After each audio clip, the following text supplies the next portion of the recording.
apa Pak Anies? Konkretnya DP 0 rupiah ini akan seperti apa Pak Anies? Konkretnya DP 0 rupiah ini akan seperti apa Pak Anies? Konkretnya DP 0 rupiah ini akan seperti apa Pak Anies? Konkretnya adalah warga memiliki kesempatan untuk memilih rumah mereka. Konkretnya adalah warga memiliki kesempatan untuk memilih rumah mereka. Konkretnya adalah warga memiliki kesempatan untuk memilih rumah mereka.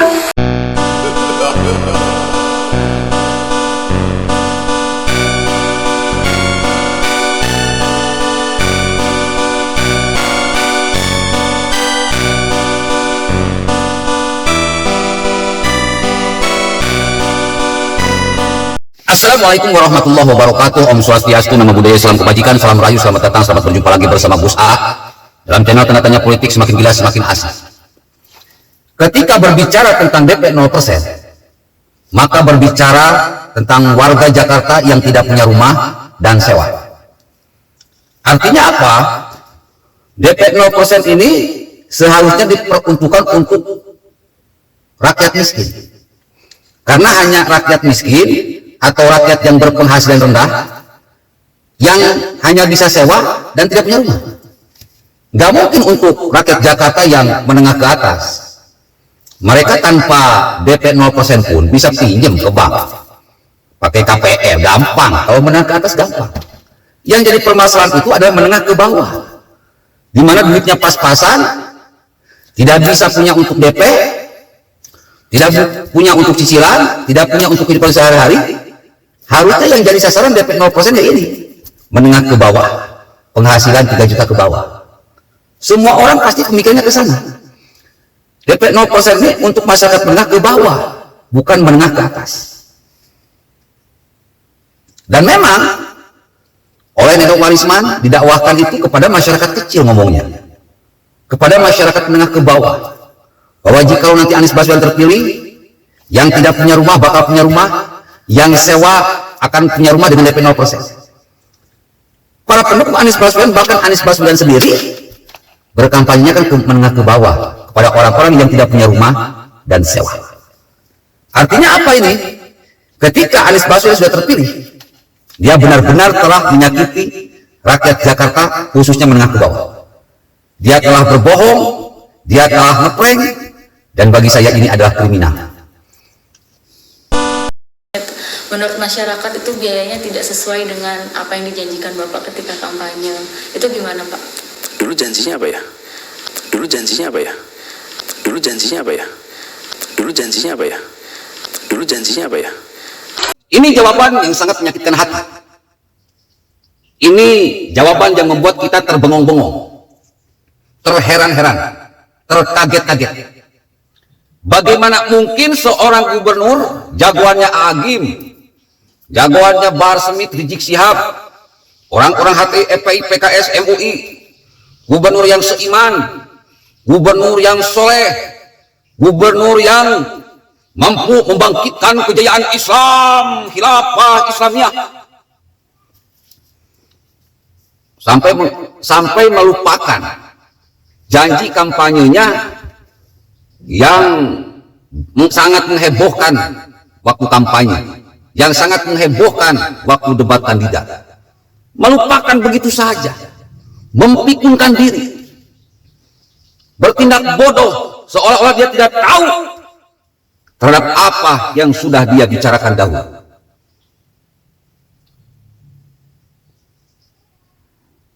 Dia akan bisa melihat di video-video ulasan apa yang sudah dia ucapkan dulu. Jangan gara-gara hanya demi jabatan dia menghalalkan segala cara. Ketika sudah menjabat, dia melupakan dengan segala cara. Ini tindakan biadab, tindakan munafik, licik, picik, licin seperti belut. Kata Allah, orang-orang seperti ini, ala laknatullah ala zalimin, Allah melaknat orang-orang jahat.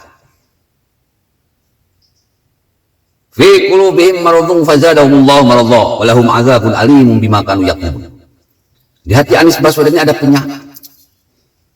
Penyakit apa kira-kira? Kebohongan. Maka dia akan terus berbohong dan berbohong untuk menutupi kebohongan-kebohongan yang lain. Lalu ditampakkan ke hadapan rakyat Jakarta, ditampakkan kepada rakyat Indonesia. Walahum azabun alim bima kanu yaktubun. Sebagai azab yang pedih karena dia berbohong. Kita sholat saja kalau berbohong tidak diterima. Bagaimana jika hidup kita penuh dengan kebohongan? Terus hidup kita tidak diterima oleh Allah. Nauzubillah, tsumma nauzubillah. Anies Baswedan hidup dengan kebohongan. Dia bangga dan membanggakan diri dengan kebohongannya. Maka lihat saja waktu yang akan menghancurkan dia. Akan seperti apa dia dihancurkan oleh Allah. Konkretnya adalah warga memiliki kesempatan untuk memilih rumah mereka. Konkretnya adalah warga memiliki kesempatan untuk memilih rumah mereka. Konkretnya adalah warga memiliki kesempatan untuk memilih rumah mereka.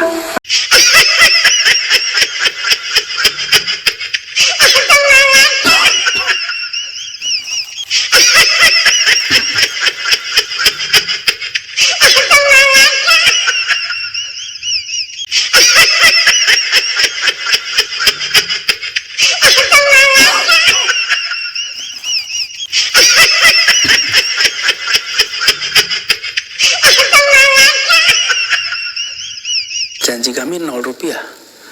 Itu janji kita DP-nya. Dan ketika di bawah UMP, memang tidak bisa pakai bank. Kenapa? Ya karena uangnya tidak cukup untuk nabung, untuk kredit. Kalau kredit rumah itu ada batasannya, yang dimana orang bisa kredit. Kalau sampai penghasilan di bawah 3,6 juta, dan kredit nggak bisa hidup bulan itu. Karena itu memang di atas 3,6 sampai 7 juta. Tapi yang di atas 7 juta nggak bisa dapat.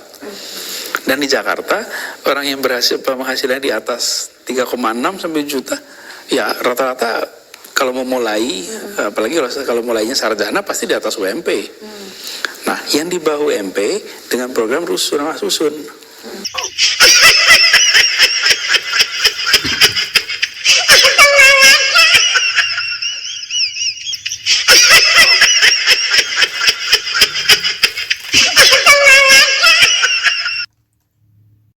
Pemerintah bisa saja menyiapkan. Pemerintah bisa saja menyiapkan. Pemerintah bisa saja menyiapkan. Pemerintah bisa saja menyiapkan.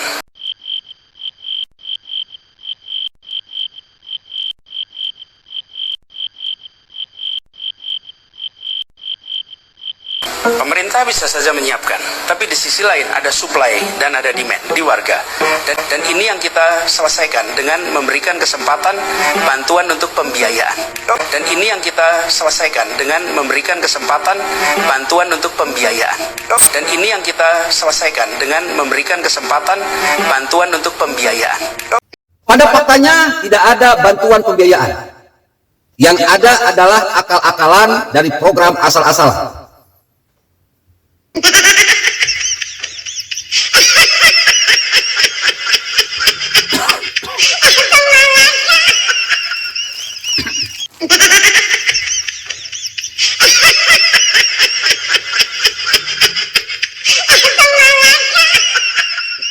Kalau kamu punya rumah 300 juta ya, kamu beli 3 juta, dibagi 30 tahun tambah bunga saya masih bayar 833 ribu.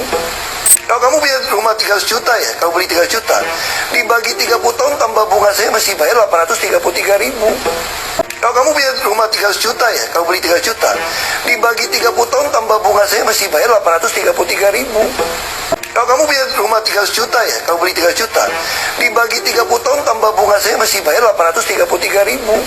Jadi jangan gampang ngomong saja, bukti orang nggak bisa dapat rumah gitu loh Pak. Jadi jangan gampang ngomong saja, bukti orang nggak bisa dapat rumah gitu loh Pak.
informasi bisa dimunculkan di situ. Anda lihat website itu, bahkan termasuk pembiayaannya pun ada.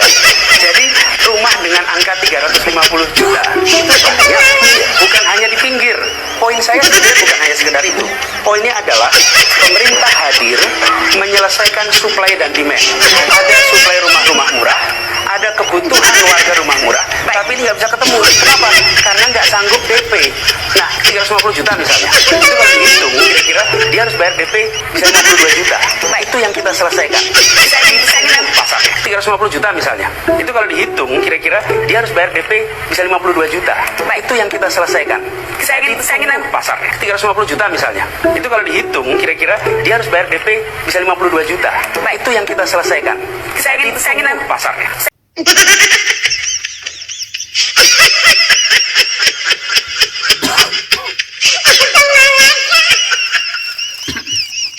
Saya ingin lempar ke Pak Basuki.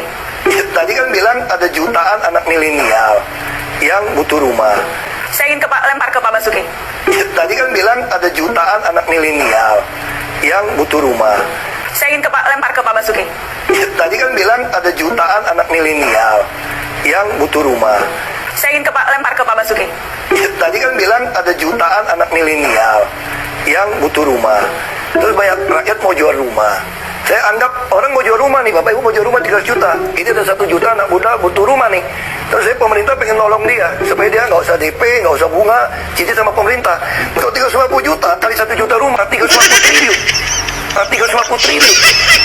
350 triliun. 350 triliun. 350 triliun. 350 triliun. Itu uang dari mana? Itu yang saya maksud gitu loh. Baik. Jadi ngomong gampang, banyak yang mau jual rumah, ada duit beli.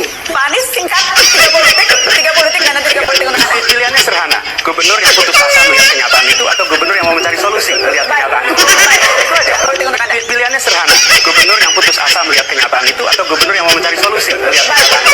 Baik, itu aja politik untuk Anda. Pilihannya sederhana, gubernur yang putus asa melihat kenyataan itu atau gubernur yang mau mencari solusi melihat kenyataan itu. Baik, itu aja politik untuk Anda. Pilihannya sederhana, gubernur yang putus asa melihat kenyataan itu atau gubernur yang mau mencari solusi melihat Baik, kenyataan itu. baik, itu aja. Jadi jelas, semuanya adalah omong kosong. Kosong omongannya. Otaknya kosong. Omong kosong, bro. Kosong omong. 350 triliun duit dari mana, Pak Anies? APBD-nya aja cuma 80-an triliun.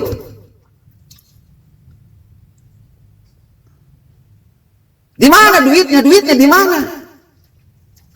APBD-nya cuma 84 triliun kurang lebih. Sementara harus menyiapkan dana 350 triliun lebih untuk menanggung atau untuk membiayai semua program-program yang dia punya, yang dia bangga-banggakan, yang dia sombongkan. Jangankan untuk beli rumah, bro. Untuk nalangin DP yang 52 triliun aja dia nggak sanggup. Mengerikan. Saya jadi teringat dengan ucapan Ahok. Bapak Ibu jangan mau dibohongi oleh orang-orang. Pakai Al-Maidah 51. Ternyata yang dimaksud Ahok ini ya Anies Baswedan. Ingin mendapatkan jabatan dengan menjadikan agama ayat suci sebagai alat kebohongan. Ini orangnya yang Ahok maksud. Makanya pekerjaan yang paling dilaknat oleh Allah dan Rasulullah SAW adalah berbohong. Kalau kita mau jujur, iblis dilaknat oleh Allah Subhanahu wa taala beserta keturunannya karena dia berbohong. Tidak mau mengakui kebenaran yang ada di depan matanya. Assalamualaikum warahmatullahi wabarakatuh. Ini adalah program untuk warga bisa sejahtera dengan mereka bisa memiliki rumah. Kemudian ini justru akan kita buat sebagai terobosan. Kenapa untuk barang-barang yang nilainya turun dimudahkan, tapi untuk barang yang nilainya naik nggak dicari terobosannya? Lah sebagai gubernur harusnya mencari solusi, bukan hanya mengatakan itu nggak bisa. Kan kenyataan di lapangan, banyak warga Jakarta kesulitan untuk memiliki rumah karena mekanisme pembiayaannya, dan itu ada aturannya. Jadi kami malah nanti akan siapkan perangkat aturannya supaya memungkinkan. Jadi pemimpin itu berpihak dulu. keberpihakan. Dari keberpihakan dibuat mekanisme aturannya. Sandang, pangan, papan itu hak paling dasar. Kok boleh kita mikirin sandang, mikirin pangan, tapi papannya udahlah nyewa aja kalian. Tega itu loh, bilang nyewa aja, enggak lah, yuk mari kita miliki. Aturannya mungkin kan? Mungkin. Ini satu juga aturannya. Ini ada legal opininya nih tentang DP 0%, ada aturan memungkinkan. Ini gak main-main, ini adalah mau serius. Nah, jangan panik kalau lawan itu punya terobosan, tawarkan yang lebih baik. Masa cuma ngebully bisa? Enggak, cuma segitu. Tawarin dong yang lebih baik. Bahkan direspon oleh sektor keuangan dengan positif. BCA pun tadi mau siap kami lakukan. Perbankan dan di berbagai tempat di dunia dilakukan. Di Australia itu harusnya DP 20%, kecuali pakai program pemerintah boleh 0% DP. Bisa. Jangan untuk pembangunan rumah mewah dimudahkan, pembangunan rakyat biasa aturannya susah.